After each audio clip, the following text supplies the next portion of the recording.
കളി ഒന്നും പറയല്ലേ, അടിപൊളി കളി.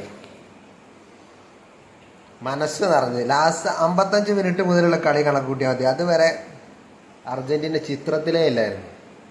മനോഹരം എന്ന് പറഞ്ഞാൽ മനോഹരം. ഒരു ഗോള് വഴങ്ങിയപ്പോൾ തൊട്ടൊക്കെയുള്ള കളി ഉണ്ടല്ലോ, രോമം ഇങ്ങനെ എഴുന്നേറ്റിക്കുന്ന കളി. എപ്പോൾ ഗോളും ഒന്നുമില്ല. അവസാനം 2-1 ഇംഗ്ലണ്ടിനെ കെട്ടിയടിച്ച് മെസ്സി ഒരു ഗോൾ അടിക്കണം എന്നുണ്ടായിരുന്നു. പക്ഷേ 2 അസിസ്റ്റുമായിട്ട് എൻസോ ഫെർണാണ്ടസിൻ്റെയും മാർട്ടിനസിൻ്റെയും ഗോളിന് അസിസ്റ്റുമായിട്ട് മെസ്സി തിളങ്ങിയ മത്സരം. ആദ്യ പകുതി പരിക്കൻ സിമിയോണിയൊക്കെ കാട്ടിക്കൂട്ടിയ പരിപാടികളുണ്ടല്ലോ, സ്കലോണി കണ്ടറിഞ്ഞ് ഇറക്കിയതാണ്. ഒന്നും പറയില്ല, അടിപൊളി കളി. അവസാന 55 മിനിറ്റ് മുതലുള്ള 90 മിനിറ്റുള്ള ഒരു അവസാന ഒരു 35 മിനിറ്റ്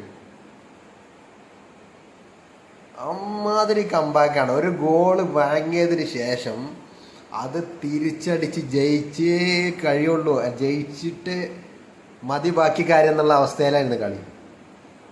അത് മെസ്സി തൊട്ടിട്ട് ബാക്ക് സൈഡിൽ സബ്സ്റ്റിറ്റ്യൂട്ടായി ഇറക്കിയവരൊക്കെ ഉണ്ടല്ലോ, സിമിയോണി ഒന്നും പറയില്ല. ഇംഗ്ലണ്ടിനെ ആ ലെവലിൽ കച്ചറക്കളിയാണെങ്കിൽ കച്ചറക്കളി എന്നുള്ള ലെവലിൽ പൂട്ടി വെച്ചത് സിമിയോണിയാണ്. അവസാനം ബെല്ലിങ്ങാമിനൊക്കെ ഫ്രസ്ട്രേഷൻ അടിച്ചിട്ട് എന്തൊക്കെയോ കാട്ടിക്കൂട്ടുണ്ട്. ഹാരി കെയ്നെയും ബെല്ലിങ്ങാമിനെയാണ് പൂട്ടി. അതാണ് ശരിക്ക് കളിഞ്ഞത്. നല്ലൊരു ഷോട്ട് ബെല്ലിങ്ങാമിനോ ഹാരി കെയ്നിന് പന്തേ കിട്ടിയിട്ടില്ല. ആ വിഷയത്തിൽ അർജന്റീനയുടെ ഡിഫൻസ് വിജയിച്ചിരിക്കണം. ഒന്നും പറയില്ല, ഡിഫൻസിലൊന്നും പറയില്ല. ആ ഗോള് മൊളീന ചെറുതായിട്ട് അവിടെ മൊളീനക്ക് പകരം ആരെ ഇറക്കും എന്നുള്ളതാണ്. മുണ്ടിയൽ പിന്നെ ലാസ്റ്റ് 10 മിനിറ്റ് കളിച്ചിരുന്നു. പക്ഷെ മൊളീനൻ്റെ ഒരു ചെറിയ മിസ്റ്റേക്ക് കൊണ്ടാണ് ആ ഗോൾ തന്നെ വന്നത്. ടാഗ്ലിയാഫുക്കോൻ്റെ ആ സൈഡിൽ നിന്ന് ഇടത്ത് സൈഡിൽ നിന്ന് വലത് സൈഡിൽ കൊടുത്ത മൊളീന അവിടെ ബ്ലോക്ക് ചെയ്യണം. മൊളീനയുടെ ബാക്ക് കൂടെയാണ് ആ പന്ത് പോയത്. അത് മാത്രമാണ് അർജന്റീനക്ക് ഒരു മിസ്റ്റേക്ക്. പിന്നെ ഒന്നും പറയില്ല. മെസ്സിനെ അവർ സെൻട്രലിൽ കളിക്കാൻ പറ്റില്ല എന്നിട്ടപ്പോൾ മെസ്സി വലത് സൈഡിൽ മാറിയത് 2 അസിസ്റ്റ്. കളി അങ്ങനെയാണ്. ആ മാറലുണ്ടല്ലോ, അതും ആ ഗോള് വഴങ്ങിയതുമാണ് ഇംഗ്ലണ്ടിനെ തോൽപ്പിച്ചത്.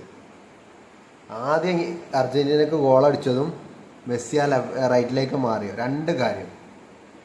ഒന്നും പറയില്ല, അടിപൊളി കളി. ഈ കളി കൊണ്ട് എന്തായാലും ഒരു പ്രതീക്ഷ ഉണ്ട്. ഈ ജേഴ്സിയോട്, ഈ രാജ്യത്തോടുള്ള ഒരു പ്രതീക്ഷയാണ്.